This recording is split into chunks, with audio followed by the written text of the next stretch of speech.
Bom, pessoal, então eu acho que a gente já até falou sobre o caso, mas é uma paciente que tinha, a princípio, um quadro de C, fração de ejeção preservada, com insuficiência mitral moderada antigamente. Teve um quadro de C descompensado em perfil B, mas aí depois, agora, ela compensou e está fazendo o segmento ambulatorial. Pelo fato dela já ter uma amputação no pé, pelo fato dela já ter uma lesão renal crônica e tudo mais, tudo isso já levantava a possibilidade disso ser realmente uma doença vascular periférica, né, uma DAOP, inclusive, com aterosclerose. Se há aterosclerose, então o comprometimento cardíaco pode ser também por doença isquêmica do coração, doença isquêmica do miocárdio. Então, uma miocardiopatia isquêmica. A gente pediu um novo ecocardiograma para atualizar, e aí veio uma situação. Olha só. Então, ela tinha a princípio só uma insuficiência mitral importante, moderada, né? Aí agora, o que é que acontece? A fração de ejeção do ventrículo esquerdo dela agora está 36%. Ela tem uma insuficiência mitral importante, uma IM importante, e ela tem também um déficit contrátil segmental. Olha só, ela tem acinesia das paredes septal e inferior e uma hipocinesia médio-apical das paredes anterolateral e anterior. Então, olha só, digamos que, acho que a gente sempre fala isso, né? No coração existem 3 artérias principais: coronária direita, que dá depois a ventricular posterior e a descendente posterior, e o tronco da coronária esquerda, que é curto, depois dá a descendente anterior e a circunflexa, que a circunflexa vem aqui, dá depois o ramo marginal circunflexa, que corre pelo sulco atrioventricular para a esquerda, aqui o tronco de coronária esquerda, que é a descendente anterior, que dá os ramos diagonais e septais. Aqui a coronária direita em formato C, que dá a ventricular posterior e a descendente posterior. Beleza. Mas imagina o seguinte, que se eu tiver uma obstrução aqui nessa coronária, todas as células que vão estar depois dessa obstrução vão receber mais sangue ou menos sangue?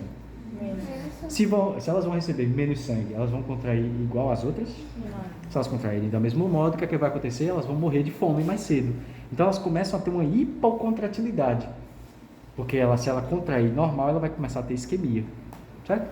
Ou, se essa área aqui já infartou e de repente ela não tem mais sangue para cá, então o músculo daqui foi substituído por fibrose. Fibrose contrai? Não. Então, de todo modo, seja porque ele vai infartar, ou seja porque ela já infartou, existe uma hipocontratilidade de um segmento só do coração. E esse segmento mostra que talvez a insuficiência cardíaca dela seja de etiologia isquêmica. Ok? Beleza. Então, toda vez que eu tiver no ecocardiograma a palavra segmentar, toda vez que eu tiver no ecocardiograma a palavra hipocontratilidade segmentar, levanta a hipótese realmente de ser isquêmica como a etiologia da IC. Beleza. Aí, outra coisa importante também que vocês precisam saber é o seguinte, ó.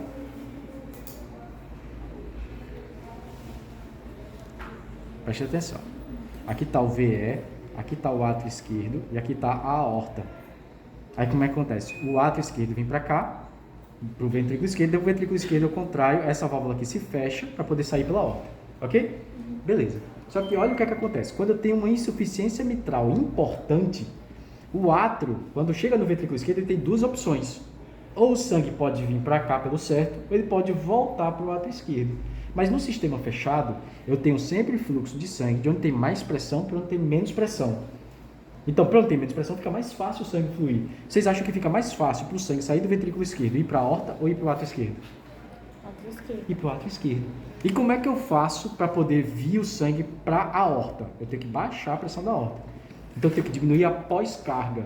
Porque se eu faço um aumento da pós-carga, se eu aumento a pressão na aorta, o sangue vai refluir ainda mais aqui pela insuficiência mitral. Então, o que é que eu tenho que fazer? Vasodilatar. E olha só que interessante, ó. Eu tenho 100 ml vindo para cá. Se eu tiver 50% de fração de ejeção, 50% de fração de ejeção, significa que eu tinha 100 ml, de repente, depois da sístole, né? No final da sístole, ficou só 50 aqui, concorda comigo? Uhum. Os 50 que tinham, digamos, por um exemplo, veio 25 para cá e 25 para cá. Um exemplo, né? Se dividisse pela metade. Inclusive, é mais fácil até vir para cá do que vir para cá, mas enfim. Ok?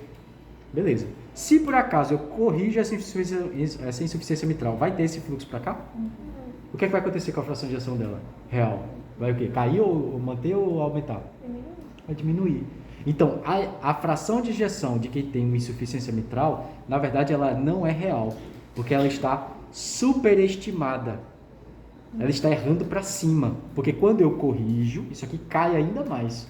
Então, se ela tem um IC com fração de ação de 36%, e ela corrige essa insuficiência mitral, o que é que provavelmente ela vai fazer? A fração de ação dela vai cair ainda mais. Então, o que é que eu preciso fazer? Olha só, ela tem uma insuficiência mitral importante.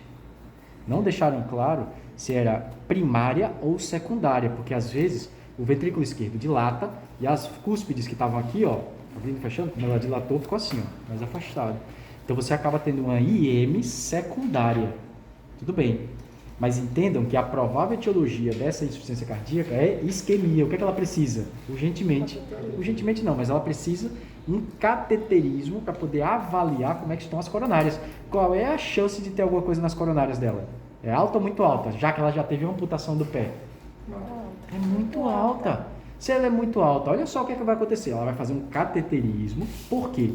Tanto porque na troca valvar, um pré-operatório de troca valvar mitral, ela precisa fazer um cateterismo de toda forma. Porque de repente ela faz essa troca valvar, aí no pós-operatório imediato ela infarta. Aí já faz um cateterismo e faz, eita, precisa de uma mamária, foi mal. Vou ter que abrir de novo para operar de novo. Isso existe? Da mesma forma que quem tem um infarto e faz um cateterismo, vai precisar do cateterismo e vai fazer, eita, precisa colocar uma mamária, vamos fazer a mamária dela, e não pede um eco.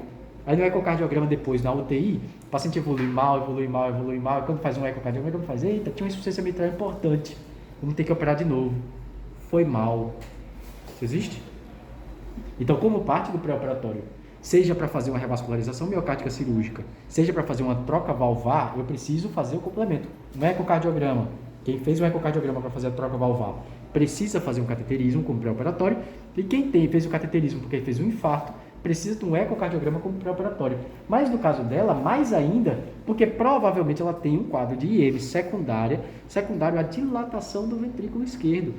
Isso por conta da isquemia, então ela precisa de um cateterismo e provavelmente o cateterismo talvez tenha algumas obstruções que ela precise fazer uma cirurgia combinada de revascularização miocárdica, que é mamária, safena e tudo mais, e aproveita e já troca essa válvula junto. Então ela já faz o combo completo. Já que ela não é tão idosa, tem menos de 70 anos de idade, a chance de dar certo é alta. Só que ela tem alguns outros comemorativos. Ela tem uma disfunção diastólica importante. Olha só a situação. Então, digamos, cabia 100 antes.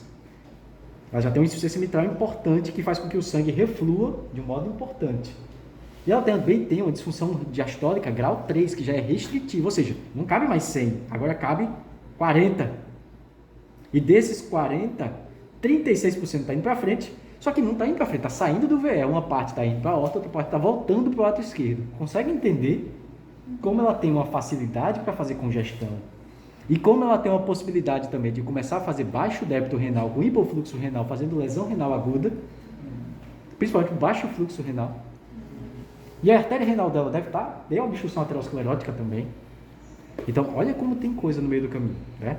Então, o que é que a gente precisa agora? A gente precisa de uma avaliação da cirurgia cardíaca